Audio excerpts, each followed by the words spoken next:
Yes, Kenya. Tamu sana, tamu sana, tamu sana, yes. Some few hours ago, Raila Odinga was at a live televised interview where he made it very clear that come Monday, their supporters will all congregate in Nairobi, but they will not storm State House. Only 2 or 3 people will be sent to State House. Yes, 3 or 2 people will present a petition to William Ruto at State House or at the president's office. And that shocked very many Kenyans and most Raila Odinga supporters because a feeling had been created by the Azimio top leadership that on Monday they were going to storm State House, all of them. And some Kenyans are a little bit disappointed. Some are attacking Raila Odinga, and I'm seeing equally some Kenya Kwanza supporters celebrating. In this video, I want to explain some reasons why I strongly believe Raila Odinga has made the best political decision by making that U-turn. In fact, just as I did explain in our earlier video, Raila Odinga has clearly outsmarted William Samoei Ruto. Before we dig deep into that, if you are watching us but you have not yet subscribed, subscribe, give this video a like. Let me start by saying this. All along I knew an experienced politician like Raila Odinga could not just lead his supporters into storming State House just like that. It was a political game Raila Odinga was playing on William Ruto. And William Ruto was not seeing the game here. That's why we saw blockades being erected on all access roads leading to State House Nairobi and other state lodges across the country. Raila Odinga was just playing psychological games with William Ruto.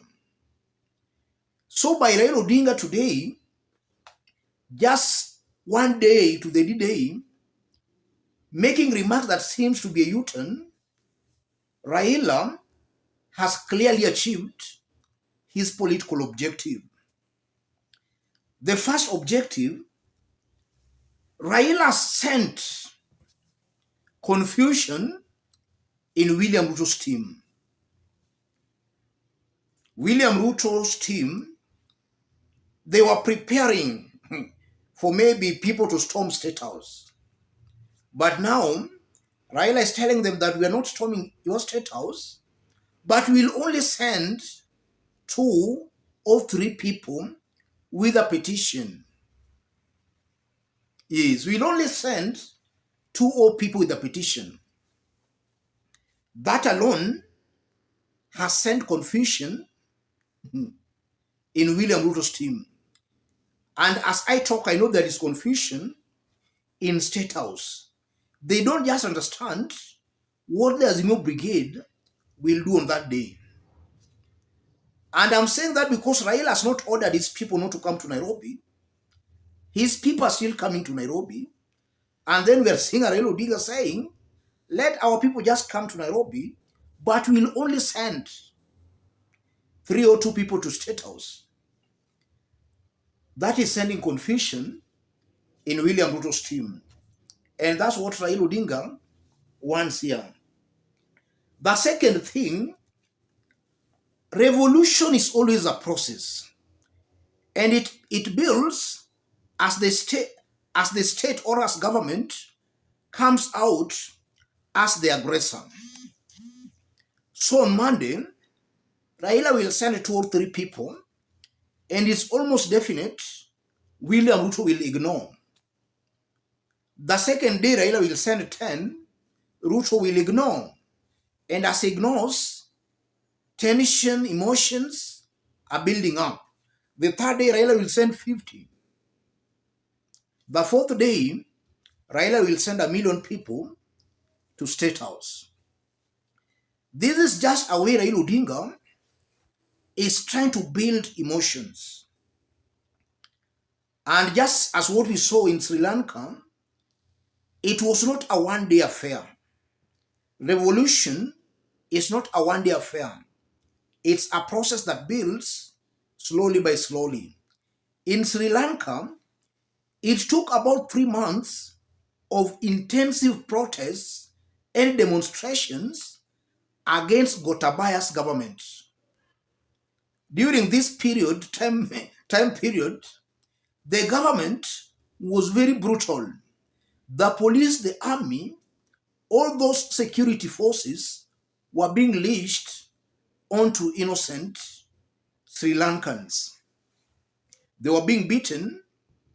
All those helps in building emotions, and all those helped in hardening Sri Lankans. Eventually, they did succeed in kicking out Gotabaya.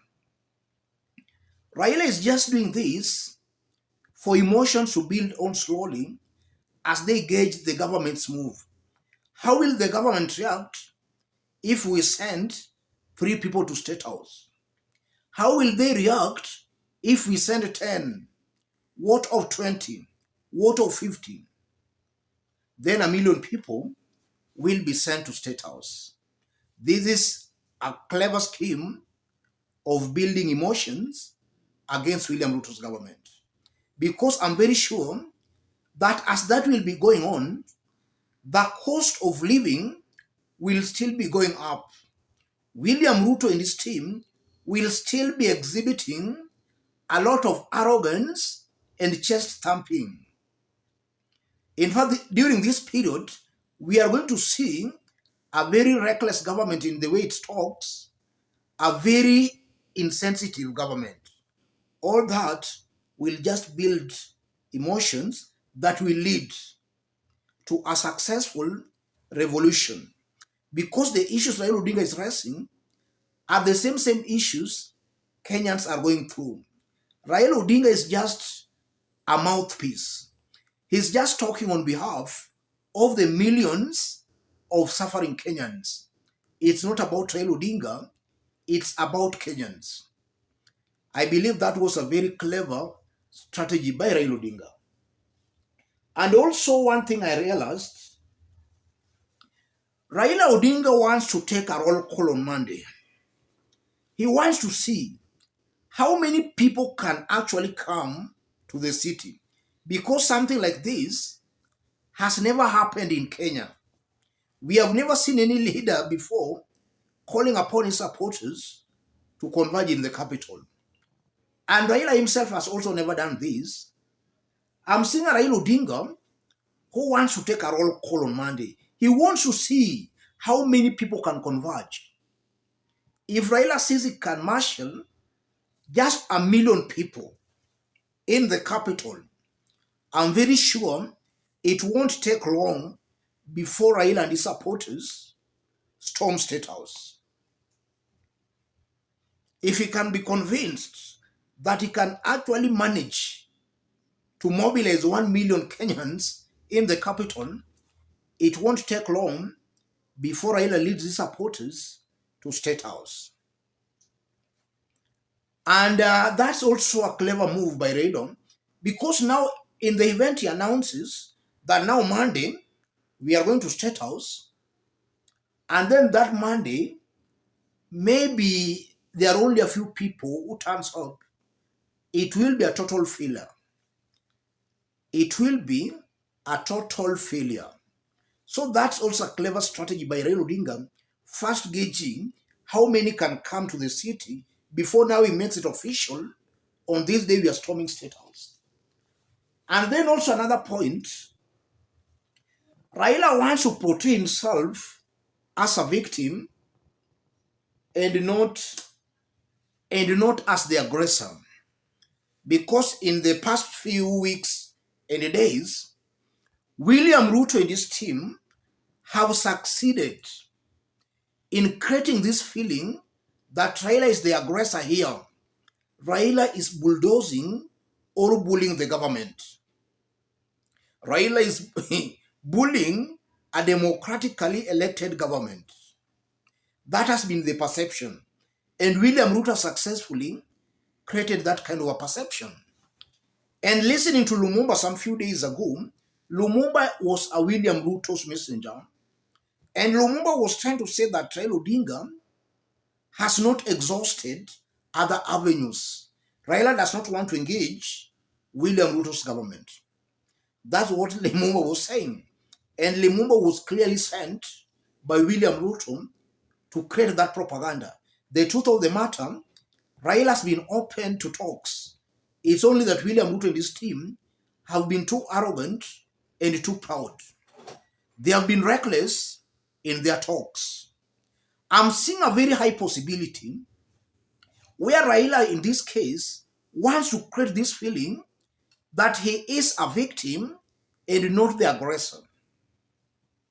So that, and that also important, because that can give him sympathy locally and internationally. So that eventually, when now Kenya decides to storm State House, it will not be seen as if it's a Raila Odinga's aggression against the government, but it will be seen as the people's aggression against an oppressive government. So Raila is just trying to send this message that I'm out for that, or rather I'm ready for dialogue, but the other team might not be ready. So Raila shall have killed, or rather Raila will have killed that narrative Ruto and his team have been using, that Raila is not ready for maybe talks. Let me stop it there, ladies and gentlemen. In case you are watching us, but you have not yet subscribed, subscribe, give this video a like. If you want to support us here, I've pinned my number on the comment section. Contact me through the number, or feel free to channel your support to the number. Let's meet in our next analysis. Yes.